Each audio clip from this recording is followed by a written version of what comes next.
महाराष्ट्राच्या शिक्षण मंत्र्यांनी राजीनामा दिला पाहिजे। कोणीही माईचा लाल या रिझर्वेशनाच्या धोरणाला हात लावू शकत नाही। या अधिवेशनामध्ये ओबीसींच्या प्रश्नावरती, भटक्यांच्या प्रश्नावरती 1 मिनिटाची सुद्धा चर्चा झाली नाही।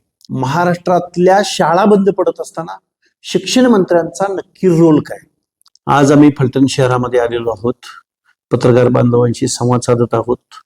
ओबीसी भटके विमुक्त जात समूहातील, SC ST जात समूहातील अनेक सामाजिक कार्यकर्त्यांच्या भेटीगाठी आज दिवसभरात फलटण आणि फलटण पंचक्रोशीतील सर्व लोकांबरोबर होणार आहेत। खरं तर दिल्लीमध्ये जंतर मंतरवरती आंदोलन झालं। एक शैक्षणिक प्रश्न होता, विद्यार्थ्यांचा प्रश्न होता, संपूर्ण देशभरातून सहानुभूती होती। शिक्षण मंत्र्याचा राजीनामाही झाला, पण त्यानंतर 2-4 दिवसामध्ये या भारत देशामध्ये आरक्षण हटाव आणि देश बचाव अशा अर्थाचं एक मोहीम चालू आहे। खऱ्या अर्थानं ही मोहीम देशाच्या SC ST ओबीसींच्या लोकांना, त्यांच्या हक्क अधिकारांना खरं तर डावलणारी आहे, देश विरोधी कृत्य आहे। भारताच्या संविधानानं या देशभरामध्ये शेकडो वर्षाच्या कालावधीमध्ये ज्या लोकांना इथल्या व्यवस्थेमध्ये हीन दर्जाची वागणूक दिली, ज्यांच्याकडून सेवा करून घेतली, ज्या लोकांना इथल्या व्यवस्थेमध्ये निर्णय प्रक्रियेमध्ये सामील होता आलं नाही, ज्या लोकांना गुलामीची वागणूक मिळाली, अशा सर्व लोकांना इथल्या निर्णय प्रक्रियेमध्ये, लोकशाहीमध्ये मान सन्मानाची वागणूक द्यावी, निर्णय प्रक्रियेमध्ये घ्यावं, त्यांनाही माणूस म्हणून जगता यावं या दृष्टिकोनातून पॉझिटिव्ह डिस्क्रिमिनेशन म्हणजे सकारात्मक भेदभावाची भावना स्वीकारून या देशामध्ये आरक्षणाचं धोरण जाहीर केलं।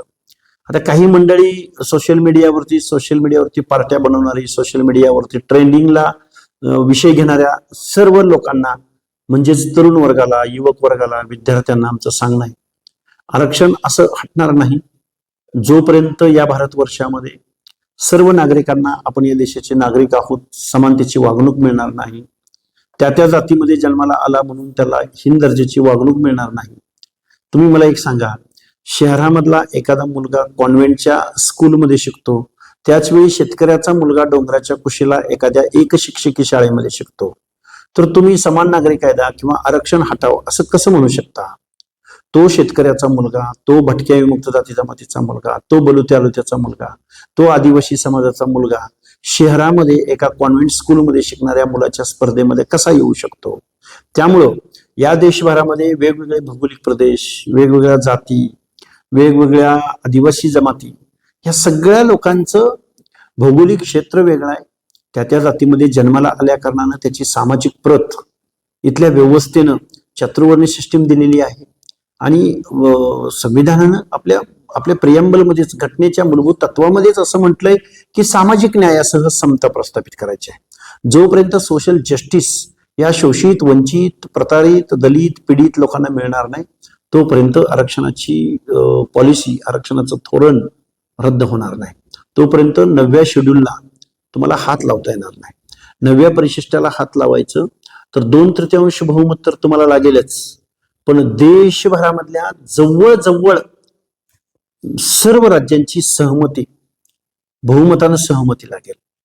त्यामुळं कोणीही माईचा लाल या रिझर्वेशनाच्या धोरणाला हात लावू शकत नाही। पण सोशल मीडियावरती ट्रेंड चालवून समाजामध्ये भांडणं लावणं, सामाजिक स्वास्थ्य बिघडवणं, ह्या ज्या गोष्टी ह्या नव तरुणांच्या माध्यमातून होत आहेत, ह्या दुर्दैवी आहेत असं आमचं मत आहे। आम्ही ओबीसी आंदोलक आहोत, आम्ही भटक्या विमुक्त जाती जमातीच्या प्रश्नावरती काम करणारे आंदोलक आहोत। आम्ही महाराष्ट्रभरामध्ये आम्ही लोकांना जागृत करत आहोत, लोकांना संघटित करत आहोत। हे शासन आपल्याला कशा पद्धतीनं आपल्या मागण्यांना वाटाण्याची अक्षता लावतंय, इथले आमदार खासदार आपल्या प्रश्नावर बोलत नाहीत। कालचं पावसाळी अधिवेशन झालं, या अधिवेशनामध्ये ओबीसींच्या प्रश्नावरती, भटक्यांच्या प्रश्नावरती 1 मिनिटाची सुद्धा चर्चा झाली नाही। एकाही आमदारानं एक साधी लक्षवेधी आणली नाही। मग अर्धी लोकसंख्या असणाऱ्या या महाराष्ट्रामधल्या ओबीसी VJNTच्या प्रश्नावर जर इथल्या आमदारांना, इथल्या मंत्र्यांना, वेगवेगळ्या विरोधी पक्षांना जर इंटरेस्ट नसेल, तर ओबीसी बांधवांनी सुद्धा पुढे येऊन विचार केला पाहिजे आणि आपल्या हक्क अधिकाराची लढाई लढली पाहिजे। या भावनेतून आम्ही महाराष्ट्रभरामध्ये सर्व ओबीसींना जागृत करतोय, वेगवेगळ्या भागामध्ये जातोय, संवाद साधतोय, छोट्या मोठ्या सभा घेतोय आणि त्याच हेतून आम्ही आज फलटण तालुक्यामध्ये आलेलो आहोत. वेगवेगळ्या बांधवांच्या सभा बैठका घेत आहोत. तर आपण आरक्षणाबद्दल बोलत असताना आता शाळा कॉलेजची आता सगळी प्रक्रिया सुरू होत आहे. जाती दाखले असतील जात पंचायत याच्या माध्यमातून देखील अनेक विद्यार्थ्यांच्या अडचणी होत आहेत या बाबतीत आपल्याला हे बघा, एक शिक्षकी शाळा जवळजवळ महाराष्ट्रातल्या बंद पडलेल्या आहेत. सरकारी शाळा बंद पडत आहेत आणि खाजगी शाळा सुरू होत आहेत. आणि खाजगी शिक्षण संस्था चालकाकडून शेतकऱ्यांची सर्वसामान्य माणसांची पिळवणूक होत आहे. कारण त्यांना कायदे कानून नाहीये, तिथं रोस्टर पाळला जात नाही, तिथं शिक्षक क्वालिफाईड का अनक्वालिफाईड हे बघितलं जात नाही. क्वालिफाईड असलाच तर त्याला वेतन वेळेच्या वेळेवर मिळत नाही. आणि दुसऱ्या बाजूला सरकारी शाळा बंद पडत आहेत. कितीतरी मोठा म्हणजे 30-35 हजार मुली महाराष्ट्रातल्या शाळाबाह्य झालेल्या आहेत. त्यांना 4थी-5वी मधून शाळा सोडावी लागलेली आहे. आम्ही महाराष्ट्र शासनाचा निषेध व्यक्त करतो. इव्हन आम्ही ह्याच्याही पलीकडे जाऊन आम्ही महाराष्ट्राच्या शिक्षण मंत्र्यांनी राजीनामा दिला पाहिजे अशी एक मुवमेंट आम्ही महाराष्ट्रामध्ये सुरू करत आहोत. कारण महाराष्ट्रातल्या शाळा बंद पडत असताना शिक्षण मंत्र्यांचा नक्की रोल काय? शिक्षण मंत्री हे शिक्षण वाढवण्यासाठी, सर्वसामान्य माणसांचा हायर एज्युकेशन मधला टक्का वाढवण्यासाठी त्या शिक्षण मंत्र्यांना काम करायला हवं. पण शिक्षण मंत्र्यांच्या या ज्या शाळा बंद पडत आहेत, 1 शिक्षकी 2 शिक्षकी शाळा तर कधीच त्यांनी बंद केलेल्या आहेत. नवीन शिक्षकाची भरती केली जात नाही. भरती करायच्या टीईटी परीक्षेमध्ये घोटाळा होत असेल, म्हणजे शिक्षण व्यवस्थेच्या बाबतीमध्ये जर असं घडत असेल तर या सर्व गोष्टींची जिम्मेदारी स्वीकारून शिक्षण मंत्र्यांनी राजीनामा दिला पाहिजे. अशा पद्धतीची भूमिका आम्ही इथून पुढच्या कालावधीमध्ये महाराष्ट्रामध्ये राबवणार आहोत. पाठीमागच्या काळात राज्य सरकारनं सांगितलं की पहिलीपासून जिल्हा परिषद शाळेत सीबीएसई पॅटर्न राबवू, मात्र आता अद्यापपर्यंत तो पॅटर्न राबवला नाही आणि त्या दर्जाचे शिक्षण देखील बदलले. हे बघा, हे शासन मुलींना मोफत शिक्षण देणार होतं. हे शासन इथं सीबीएसई पॅटर्नवर शिक्षण देणार होतं. हे शासन उच्च दर्जाचं शिक्षण, समान शिक्षण द्यायचं यांचं धोरण आहे. पण शासन आता ज्या नागरिकाचा पाया प्रायमरी म्हणजे प्राथमिक आणि पूर्व प्राथमिक शाळांमध्ये घडला जातो, ते सेक्टर जवळजवळ गव्हर्नमेंटनं खाजगी शिक्षण संस्थांच्या ताब्यात देऊन टाकलेलं आहे. त्यामुळं या सरकारचा निषेध करावा तेवढा कमी आहे. आणि शिक्षण मंत्र्यांनी या गोष्टीची जबाबदारी स्वीकारून राजीनामा दिला पाहिजे. कारण तुम्ही दिलेल्या घोषणा तुम्ही कधीही प्रत्यक्षात आणलेल्या नाहीत. उलट तुमच्या बोटचेपी धोरणामुळं आणि तुमच्या खाऊच्या धोरणामुळं आज शाळा बंद पडलेले आहेत आणि सर्वसामान्यांचे मुलं शाळाबाह्य झालेले आहेत. हे खूप दुर्दैव आहे. आम्ही ग्रामीण भागामध्ये फिरतो, आम्ही वाड्या वस्त्या तांड्यावरती फिरतो. आज 5वी-6वीच्या पुढे मुली शिकू शकत नाहीत आणि 9वी 10वी 11वीच्या पुढे मुलं शिकू शकत नाहीत. हायर एज्युकेशन तर मग अजून दूरची गोष्ट आहे. म्हणजे शिक्षण तुमचं तुम्ही घ्या, शिक्षणाचं आमचं काही देणं घेणं नाही, असं इथल्या लोकनियुक्त सरकारची भावना आहे असं आम्हाला वाटतं. नीट शिक्षक टीईटी परीक्षा अंतर्गत आता औषध निर्माता या विभागाची देखील प्रश्नपत्रिका फुटल्याच्या आमदार काही आमदारांनी सांगितलं. हे बघा, जेवढ्या ऑनलाईन परीक्षा होत आहेत त्या ऑफलाईन घेण्यात याव्यात अशी आमची मागणी असेल. कारण ऑनलाईन परीक्षा ज्या होतात त्या ऑनलाईन परीक्षामध्ये नक्की काय घोटाळे होतात ना परीक्षार्थीला माहित असतं ना त्याच्या पालकांना माहित असतं. त्यामुळे ऑनलाईन परीक्षा ह्या ऑफलाईनच घेण्यात याव्यात.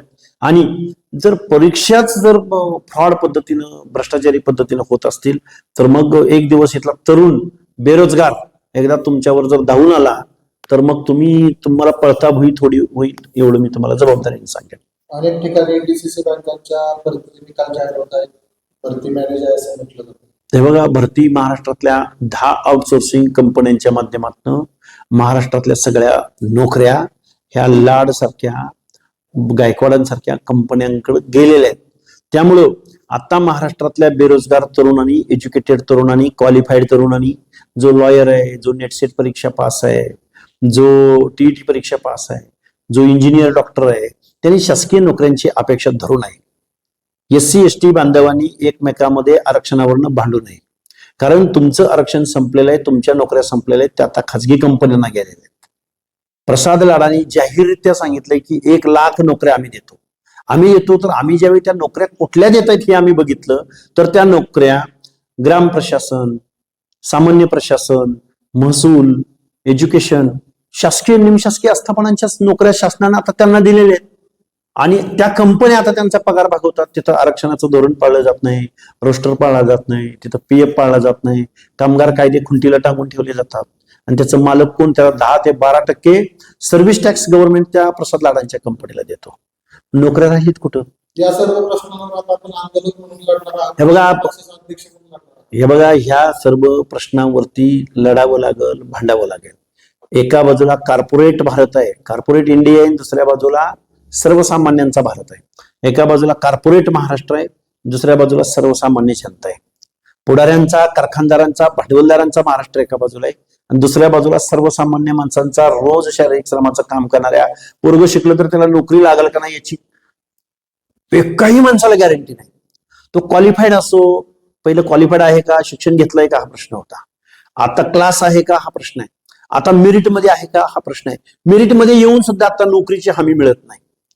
त्यामुळं सर्वसामान्य माणसं भांबावलेले आहेत, संभ्रमित झालेले आहेत आणि सरकारवर प्रचंड नाराज आहेत. हे आम्ही ग्रामीण भागात फिरताना आम्हाला हे दिसून येते. साहेब, आपण शिक्षण व्यवस्थेवर बोलतोय. यावेळी आपल्याला नेपाळमध्ये जे शिक्षण कार्य झालं, खाजगी सगळ्या शिक्षण संस्था बंद केले गेले. याच्या उलट महाराष्ट्रात खाजगी अकॅडमीला बळ दिलं जातंय आणि अकॅडमी त्या प्रत्येक शिक्षण संस्थांच्या प्रत्येकाने अकॅडमी सुरू केलेली आहे. तर या अकॅडमी बंद करण्यासाठी किंवा त्यांचं काय बंद आणण्यासाठी आपण लढा केला. हे बघा, अकॅडमी बंद करण्यापेक्षा अकॅडमी का निर्माण झाल्या ह्या धोरणावर आपण बोललं पाहिजे. ग्रामीण भागामध्ये शिक्षण उपलब्ध करून जर आपल्या मुलाला एक चांगला अभ्यास करून घेत असतील अकॅडमी, तर त्यांचं आपण 2 मिनिटं स्वागतच करू. पण त्याच्या पलीकडे जाऊन अशी वेळ का आली? इथल्या शालेय शिक्षण संस्था जबाबदारी झटकतायत का? इथं आता पीटीचे तास होत नाहीत का शाळेमध्ये? शाळेमध्ये आता सराव करून घेतला जात नाही का? शाळेमधले आता स्पोर्ट्स बंद पडलेले आहेत का? मग एवढं इन्फ्रास्ट्रक्चर आणि एवढं आपण पेमेंट वगैरे देतो, एज्युकेशन मध्ये खर्च वगैरे करतो, तो नक्की कशावर होतो? की जेणेकरून शाळेमध्ये एक मुलगा गेल्यानंतर तो भरती होईल का नाही याची गॅरंटी नाही, पण अकॅडमीमध्ये गेल्यानंतर जर तो भरती होत असेल तर आपण सुद्धा ह्या गोष्टीचा विचार करणं आवश्यक आहे. आपण एज्युकेशनला किती पैसे देतो आणि मग एज्युकेशनला किती लोकांना, क्रीडा खातं जे आहे आपलं महाराष्ट्राचं, ते क्रीडा खात्यावर वर्षभर किती निधी अलॉट होतो, त्या निधीचं पुढं काय होतं हा तुमच्या माझ्यासारख्या कार्यकर्त्यांनी आरटीआयच्या माध्यमातून किंवा त्या संबंधित मंत्र्यांच्या माध्यमातून किंवा क्रीडा उपायुक्त जे जिल्ह्याला असतात त्यांच्याकडे जाऊन ह्याची माहिती घेतली पाहिजे की या महाराष्ट्रामध्ये अकॅडमी का निर्माण होतात. कारण या क्रीडा खात्याचं दुर्लक्ष आहे, शिक्षण व्यवस्थेचं दुर्लक्ष आहे. आपल्या टॅक्समधून जी व्यवस्था इथं उभी राहिली ती व्यवस्था कुचकामी आहे, तिथं फ्रॉड आहे, तिथं भ्रष्टाचार आहे, म्हणून खाजगी अकॅडमी उभी राहते. खाजगी अकॅडमी शिक्षण नाही तर आता शिक्षण 8वी पासून 12वी ते सांगतोय तुम्हाला की इथल्या महाराष्ट्र शासनानं शासकीय शिक्षणाकडून मधून अंग काढून हात वर करायचं धोरण घेतलेलं आहे. इथल्या शाळा बंद पडण्याची अवस्था आहे, त्याला तुम्ही आम्ही जबाबदार आहोत, म्हणून तर आम्ही जागृती करत फिरतोय. पण आमच्यासारख्या माणसाचा ऐकतो कोण? इथं एखादा कारखानदार येतो, तुमची मतं विकत घेतो, 500-1000 रुपये टाकतात, गावगुंडी येतात, गावच्या गाव लोकशाहीचा बाजार मांडला. इथं लोकशाहीचा जर बाजार मांडला नसता, इथं जर सोनम वांगचुक सारख्या शिक्षण तज्ञाला उचलून नेऊन टाकलं जातं आतमध्ये आणि दुसऱ्या बाजूला जरांगे सारख्या चौथी नापास, मला इथं काही स्वरूप नाही द्यायचं त्याला. चाललंय काय? जिथं आरक्षण मागता, ज्या नोकऱ्यांसाठी आरक्षण मागताय त्या नोकऱ्या कधीच खाजगीकरणाच्या माध्यमातून दूर गेलेल्या आहेत. त्यामुळे दिवाळखोरीत निघालेल्या बँकेकडून कर्ज मागण्याची अपेक्षा भाव नाही. मुळामध्ये अकॅडमी का निर्माण होतात ग्रामीण भागामध्ये? आज शहरी भागामध्ये गेल्यानंतर तुमचे डॉक्टर इंजिनियर होतात वगैरे वगैरे, ठीक आहे, पण ग्रामीण भागामधला भटक्यांचा पोरगा, शेतकऱ्याचा पोरगा, तो त्याला एकच माहिती आहे, बाबा आपलं भरती झालं तर आपलं घर चालतं.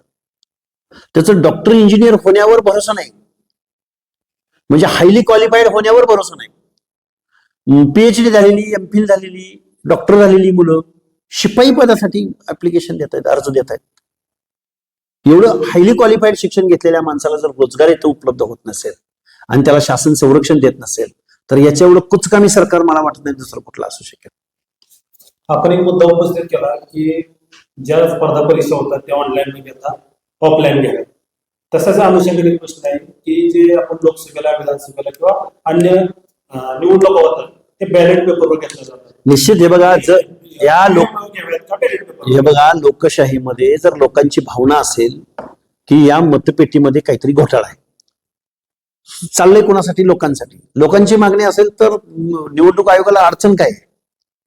बॅलेटवर घ्याव्यात ना. जगातल्या प्रगत देशामध्ये बॅलेटमध्ये निवडणुका घेतल्या जातात. मग भारतामध्ये का होऊ शकत नाही? थोडा वेळ लागेल, महिनाभर प्रोसेस चालेल, 5 टप्प्यामध्ये निवडणुका घ्याव्या लागतील, मोजायला थोडा वेळ लागेल, त्याला पण मत मोजणीला वेगळं काहीतरी अजून आपल्याला अनालिसिस करता येईल. जर इलेक्ट्रॉनिक मशीन ईव्हीएम जर इथल्या जनतेची शंका असेल तर निवडणूक आयोगाने याच्यावरती विचार करावा. आपण शिक्षण व्यवस्थेत भारताच्या किंवा भारताच्या पहिला बदल काय केला? शिक्षण व्यवस्थेमध्ये इथं आम्हाला भाषण नको आहे, आम्हाला मोफत राशन सुद्धा नको आहे. आम्हाला भारतातल्या सर्वसामान्य भटक्या, दीनदलित, आदिवासी, शेतकरी लोकांच्या मुलांना दर्जेदार समान शिक्षण द्या.